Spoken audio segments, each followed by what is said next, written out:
Почитувани гледачи, ги следите регионалните вести на телевизија Кисиме Нада. Во нив ќе гледате. Улицата Гоце Делчев во стариот дел на Тетово е во катастрофална состојба. Граѓаните со години бараат соодветна реконструкција. Цвета проституцијата на гостиварското подрачје. Неофицијално има околу 270 сексуални работнички. Ана Андонова и Глигор Кондовски се добитници на награди на 49-тиот државен фестивал на непрофесионален филм во Скопје.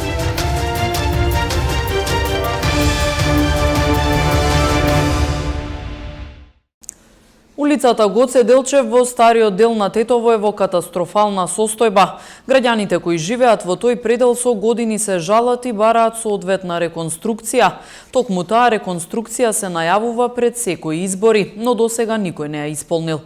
Сторија на Милена Вучевска.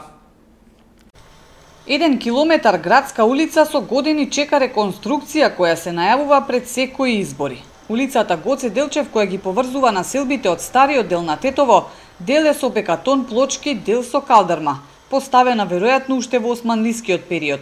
На неа се наоѓаат православните гробишта, 2 цркви, седиштето на Тетовската епархија, музеот на КПМ. Жителите од населбите прво се пошегуваа, ставајќи детски камиони и багери на улицата, иронично коментирајќи дека се работи. На крајот се организираа и сами ги пополнија огромните дупки со асфалт. Срамно е, велат, ова што го прават властите. Дупка до дупка е. Фактички, кај ќе пројдеш, нема ни кола, ни пешак, видиш и аута, ништо. Стварно е голема катастрофа и срамота за град. Свите партиите кои доаѓа овдека, свите ветуа нешто пред избори и после кој ќе пројде изборите, као да не било ништо. Најголем срам е ова. Све ова горниот дел на градот не чини за ништо. Ништо не вложи општината у овија дел. Само кај што ги интересира нив. Локалните власти пак со исти одговори. Парите биле одобрени, реконструкцијата само што не започнала. Процедурата околу нивното финансирање е комплетно заокружена. Во меѓувреме, општина Тетово своји средства на истите улици веќе ќе интервенира во подготвителните работи. Стариот дел на градот, наместо да се чува како историско богатство, со години е комплетно запоставен. Инфраструктурата е лоша, вода за пиење нема, а и автентичната градска архитектура полека се губи. Оти за тоа никој не води грижа. Цвета проституцијата на гостиварското подрачје, иако не постојат официјални статистики за тоа колку девојки и жени го продаваат своето тело за пари, податоците од невладиниот сектор се загрижувачки, со бројка од околу 270 сексуални работнички. Народски се нарекува најстариот занает на светот и во него најчесто се впуштаат девојки и жени. Во обид да заработат, за живот, за плаќање долгови, честопати и за дрога, го продаваат своето тело за пари. Проституцијата цвета и во модерното доба, а на гостиварските простори тоа се докажува преку искуствата и податоците на невладиниот сектор, што се занимава со оваа проблематика. Невладината HELP потврдува бројка од околу 270 сексуални работнички кои давале услуги во регионот на Гостивар. Организацијата спроведува посебна програма преку која овие жени и девојки добиваат бесплатни гинеколошки прегледи, советувања, тестирања за болести и слично. Сексуалните работнички се група која мигрира од град во град, значи ние фаќаме доста голем дел од нив. Кај нас програмата нуди гинеколошки прегледи, значи соматичен гинеколог и комбе кој иде 2 пати неделно од Скопје, комплетно опремено со цела гинеколошка потребна опрема. Значи се вршат прегледи на нив, им се дава терапија, тоа е се бесплатно, значи го покрива HELP Удруженијето, односно Министерството за здравство, бидејќи сега работиме под закрила на Министерството за здравство на нашата држава. Нудиме советувања разни, нудиме тестирања за HIV-сида и хепатит С. Лицата кои даваат сексуални услуги се сметаат како високоризична категорија за HIV-сида и хепатит С. Тестирањата на ХЕЛП потврдиле хепатит кај околу 10% од сексуалните работнички. За среќа, кај нас се уште не е откриена хив-сида или хепатит С. Овај хив-сида од хепатит С има околу, да речеме, 10% од тие што се имаат хепатит С. Програмата што ги офаќа сексуалните работнички во Гостивар се спроведува од 2008 година. Искуството покажало дека значителен процент од девојките и жените кои завршуваат во канџите на проституцијата се корисници на дроги. Со реформите во образованието не се укинува ниту една научна дисциплина. Ќе има нови учебници, а сите наставници ќе останат на работа.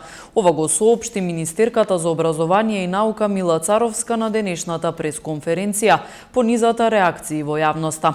Таа додаде дека слабите резултати на учениците во земјава покажале дека се неопходни итни реформи во образованието. Сите домашни и меѓународни истражувања потврдуваа дека децата во нашата држава не им се овозможува да се стекнат со компетенции потребни за да го развијат својот полн професионален развој и потенцијал, како и личен развој. Според ОЕЦД, во споредба со нивните земји членки, учениците до 14 годишна возраст од Северна Македонија добиваат околу 900 часа помалку во настава и училиште. Според истражувањата на USAID, нашите ученици имаат усвоено основни вештини за читање и математика, меѓутоа имаат тешкоти со основните вештини како што е читање со разбирање и одземање. Нивните тестирања покажуваат дека помалку од 40% од учениците од второ оделение ги завршиле задачите со разбирање на прочитан текст, наспроти меѓународното мерило од 80%. Недостатоците во образовниот процес се видливи и за наставниците. Високи 82% од нив сметаат дека основното образование треба да се реформира. Токму тие се нашите главни партнери во промените и понатаму. Во оваа прилика сакам да разјаснам две работи. Прво, ниту еден наставник нема да го изгуби своето работно место, а второ е дека високообразовните установи ќе продолжат да создаваат кадар во сите научни дисциплини, затоа што истите ни се потребни за спроведување на наставата и по новата концепција. За перспективите на идните генерации неопходни се квалитетни наставници кои ќе ги мотивираат нашите деца да ги надминат сопствените граници. Заедно со нив ќе изградиме квалитетно основно образование. За секое дете преку еден инклузивен пристап, преку родова рамноправност, но исто така и интеркултурност. Образованието кое ќе се фокусира на компетенции и резултати од учење и ќе пласира содржини преку интегриран и интердисциплинарен пристап. Ќе воведеме повеќе изборни предмети. Настава прилагодена на потребите и можностите на учениците, неформално учење и воннаставни активности. Нивниот труд ќе биде награден преку објективно оценување, редовно следење на квалитетот на наставата. Паралелно ќе се инвестира и во професионалниот и кариерен развој за напредокот на секој од наставните кадри во училиштата. Ана Андонова и Глигор Кондовски се добитници на награди на 49-тиот државен фестивал на непрофесионален филм во Скопје. Тетовците учествуваат речиси секоја година и нижат успеси преку своите дела. Андонова добила награда за 2 краткометражни филмови, а Кондовски гран при награда за својот документарен филм. Награди и признанија за талентираните тетовци Ана Андонова и Глигор Кондовски на 49-тиот државен фестивал на непрофесионален филм. Овие двајца уметници постојано нижат успеси на многубројни фестивали, а нивното творење речиси секогаш е наградено. Андонова овој пат освои награда за 2 краткометражни филмови. Ана ни раскажа која е приказната во двете нејзини дела. Минатата недела се одржа во Скопје 49-тиот фестивал државен на непрофесионален филм, кој што се одржува секоја година и кој што речи секоја година учествувам, а оваа година имам освоено златна плакета за филмот Конекција, кој што го работев со Наташа Оклевска-Момировска, а исто така филмот Кутија со музика, кој што учествува Мила Глигоровска, освои бронзена плакета на истиот фестивал. Филмот Конекција, кој што го работев со Наташа Оклевска-Момировска, она сакаше да представиме нешто со кое што секој може да се пронајде во ова време, во време на пандемија, затоа што сега сите сакаме да се да направиме конекција со природата, и тоа нас сакаше да го представи како танц. Идејата заедно ја работевме, ја анализиравме и тоа го снимивме баш во време на пандемија. Филмот Кутија со музика е приказна за една балерина и за еден нејзин момент на имагинација, на замислување како танцува со фигура од музичка кутија, и тој беше снимен пред неколку месеци. Кондовски пак е добитник на Гран При наградата за неговиот документарен филм Јас ќе си пеам и златна плакета за режија. Јас ќе си пеам не е класичен документарен филм во телевизиска форма, повеќе е како обсервација и е горе-долу историска тема за градот. Тоа е за една пејачка група која што целиот живот си пее и си го посветила животот на пеење. И од прилика приказната се движи околу сценариото на приказната се движи околу песната Јас ќе си пеам на Васка Илиева. Ова мислам дека ми е веќе трети или четврти документарен филм кој што горе-долу опфаќа историски факти. Покрај тоа што има богати традиционални вредности кај што може да се покаже тоа на документарен филм, а и понатаму да се развие и во играна форма, секако доколку би се имало буџет и нормално и волја за таа работа. Општо документарниот филм мене ме влече и како форма. И покрај ситуацијата со пандемијата, овие уметници се обидуваат да создаваат нови дела и во вакви несекојдневни услови. Кондовски е посветен на изработка на професионален документарен филм и во моментов краткометражниот филм пак на Андонова Секунда до вечноста е влезен во финалето на филмскиот фестивал во Лисабон, додека нејзиниот прв анимиран филм Огледало е во полуфиналето на филмскиот фестивал во Онтарио, Канада. Угостителски објект во Пирок работел по дозволеното време. На сопственикот ќе му биде изготвен соодветен поднесок. Во полицискиот билтен на СВР Тетово информации за повреден пешак и физички напад.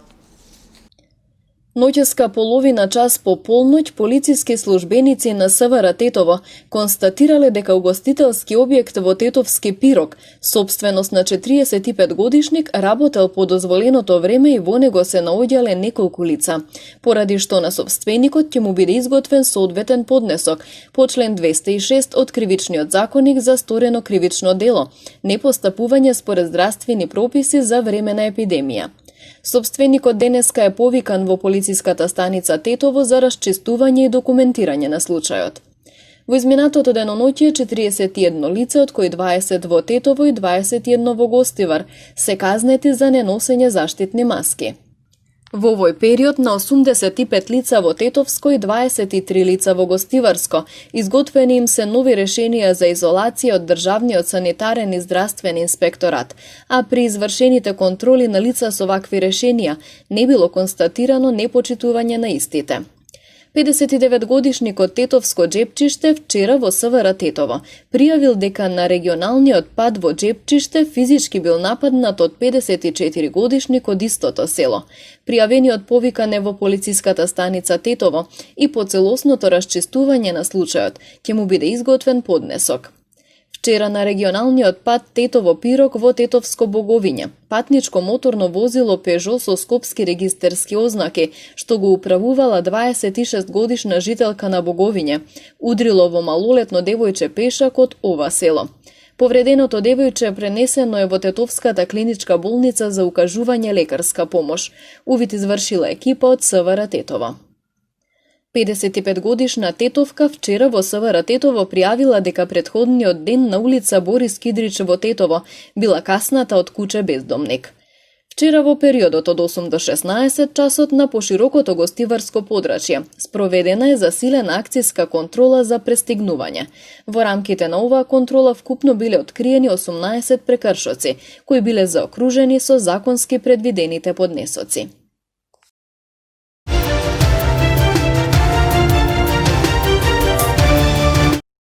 Генералниот застапник на АСИК за Македонија на сите љубители на спортската опрема им нуди големи попусти, дури до 40% за новогодишните и божичните празници.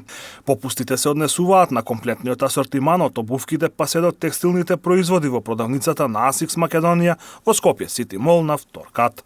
ASICS е јапонски бренд за спортска опрема, кој е најзастапен во атлетиката, најчесто за уличните дисциплини, пред се поради лесното прилагодување на стапалото и издржливоста на обувките. Во последно време е се позастапени во екипните спортови, посебно оние кои се играат во сала, каде постои големо оптоварување на зглобовите кај спортистите. Попустите на целиот асортиман во продавницата на ASICS ќе траат за новогодишните и божичните празници, а тоа е убава можност за сите кои професионално и рекреативно се занимаваат со спорт да се почестат со нова и квалитетна спортска опрема.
Почитувани гледачи, тука е крајот на вестите. Ви благодариме на вниманието. Останете со нашата програма. Пријатно!